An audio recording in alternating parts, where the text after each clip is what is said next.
भारतीय कृषि अनुसंधान परिषद का पूर्वी अनुसंधान परिसर कृषि प्रणाली पहाड़ी पठारी अनुसंधान केंद्र पलांडू में किसान सम्मान दिवस एवं कृषि विज्ञान मेला 2025 का आगाज किया गया। इस मौके पे अतिथियों के द्वारा दीप प्रज्वलित कर इसकी शुरुआत की गई। यहाँ पे मंचाधीन सभी अतिथियों ने एक एक दीप प्रज्वलित किया और इस मेले सह विज्ञान कृषि विज्ञान मेला सह किसान सम्मान दिवस का उद्घाटन किया।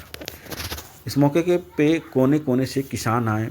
अतिथियों ने एक एक स्टॉल का गहन अध्ययन किया, बारीकियों से इसके बारे में जानकारी ली और किसानों के लिए क्या उपयोगी है इस पे भी गहन चर्चा हुई। सभी कृषि वैज्ञानिक और इसमें अपने अपने क्षेत्र में महारत लोगों ने इस प्रदर्शनी का अवलोकन किया। हार पलांडू द्वारा विकसित कई किस्मों की जानकारी ली और लोगों से इसे अपनाने को भी कहा। किसान किसी भी देश के धूर होते हैं और इनसे ही पूरा विश्व चलता है।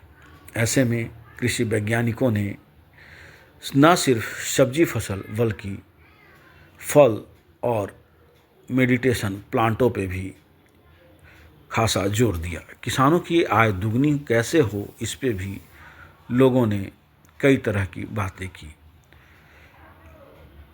ऑर्गेनिक फल और फूल के पौधे सब्जियों के साथ लगाएं ताकि समेकित कृषि प्रणाली अपनाने से किसानों की आय दोगुनी होगी और इसके लिए क्या उपाय किए जाए इस पे भी चर्चा किया गया।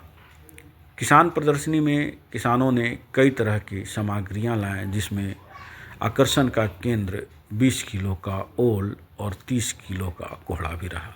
वहीं आधुनिक तकनीक यानी ड्रोन के बारे में भी चर्चा की गई और किसानों को कीटनाशकों से छिड़काव कीटनाशकों का कैसे करें इसके लिए भी जानकारी दी गई और सरकार सब्सिडी भी इस पे दे रही है।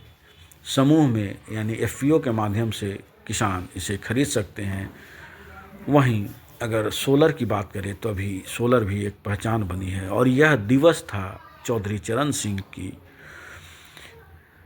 123वीं जयंती जिसमें लोग किसान दिवस के रूप में मनाते हैं और इस दिन किसानों को सम्मानित करना काफ़ी सौहार्दपूर्ण रहा।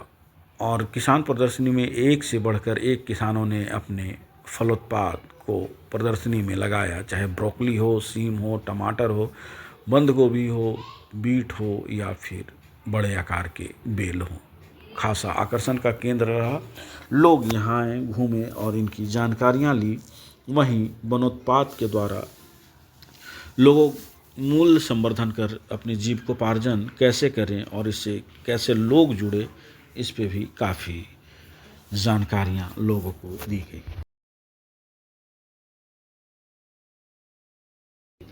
हाँ, देखिए चावल अभी हम लोग यहाँ पे नहीं लाए सर, लेकिन हम लोग करते हैं।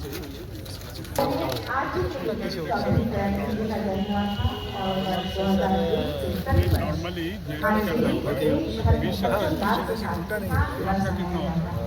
मेरा सर अभी 20 हाँ सर बड़ा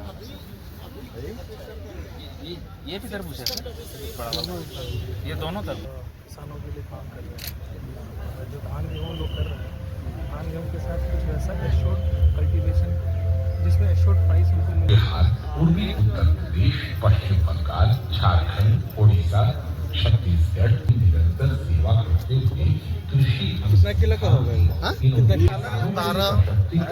अलग अलग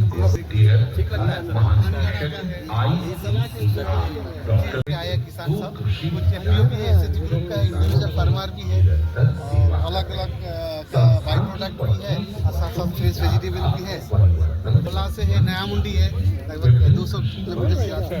मशरूम है, 1.7 से 2 का कम करने की तकनीक का विकास, धान की ग्रीष्मकालीन मूंग की अतिरिक्त फसल लेने की सर प्रॉप डाले, ये डिवाइस ऑन किया, ये रिजल्ट हमारे सर्वर पर है और ये सर्वर जब आप एप्लीकेशन डाउनलोड करेंगे तो रिजल्ट उसमें चलेगा। इसके अलावा हम लोग अगर फार्मर्स को किसी भी तरह की फसलों में समस्या आती है तो हमारे ऐप में वो फोटो भेजते हैं, तो हमारे जो एक्सपर्ट एग्रोनॉमिस्ट है उसका उत्तर प्रदान करते हैं। अगर किसी भी फसल में उनको तरबूज लगाना है तो कितनी NPK की जरूरत है तो हमारे ऐप से वो कैलकुलेट कर सकते हैं। तो हम लोग डिजिटल फार्मिंग, डिजिटल अवेयरनेस पे भी काम कर रहे हैं, रियल टाइम सॉइल एनालिसिस पे भी काम।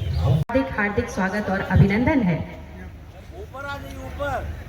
इस आयोजन में पधारे माननीय अतिथिगण के प्रति हम बहुत आभार व्यक्त करते हैं और मैं उनका परिचय आप सभी से करा दूं।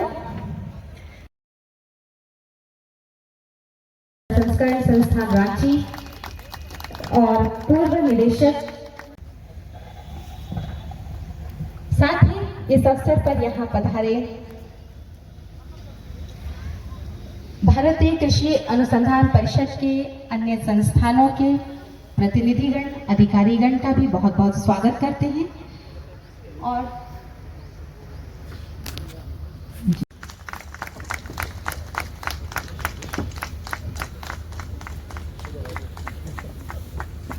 बहुत बहुत बधाई।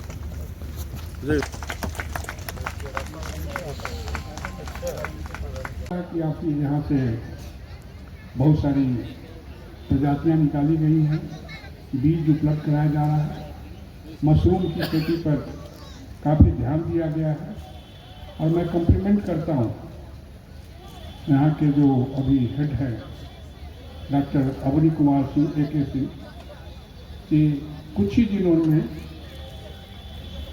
एक ट्रांसफॉर्मेटिव चेंज लाने की उन्होंने कोशिश की है। इनको भी कठिनाइयाँ बहुत हैं, लेकिन मुझे आशा ही नहीं, पूर्ण विश्वास है कि कठिनाइयों को झेलते हुए इस क्षेत्र को किसानों के फायदे के लिए आगे बढ़ाने की कोशिश करेंगे।